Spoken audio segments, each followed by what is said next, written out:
Barishal planet পার্কের সামনে শরৎ মেলা হয়েছিল, সেখানে আমরাও চলে আসলাম। আর এখানে আসার পরে দেখতেছি প্রচণ্ড পরিমাণ ভিড়। মেলা মানেই কিন্তু মানুষের মেলা। এখানে যেমন অনেক কিছুর, যেমন কসমেটিক্স, খাবার, ড্রেস, এগুলোর মেলা ছিল, তেমনি মানুষের মেলাও ছিল। প্রচণ্ড পরিমাণ মানুষের ভিড় ছিল। প্রথমে দেখছিলাম খুবই কম, তারপরে দেখি জনে জনে মানুষ বাড়ছে। এই মানুষের ভিড়েই আমরা ঘুরে ঘুরে দেখতেছিলাম। থ্রি পিস দেখছি, কসমেটিক্স টুকটাক দেখতেছি। দেখার পরে আমরা কিছু খাবার খেয়ে, খাবারের দোকানগুলোও ছিল, খুব ভালো ভালোই খাবারের স্টল ছিল, ফাস্টফুড খাবারের।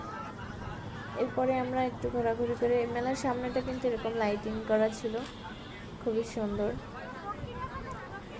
ভিড় ছিল বলে আমরা এখান থেকে আজকে তাড়াতাড়ি চলে আসলাম প্ল্যানেট পার্কের সামনে দিয়ে ব্লেজে।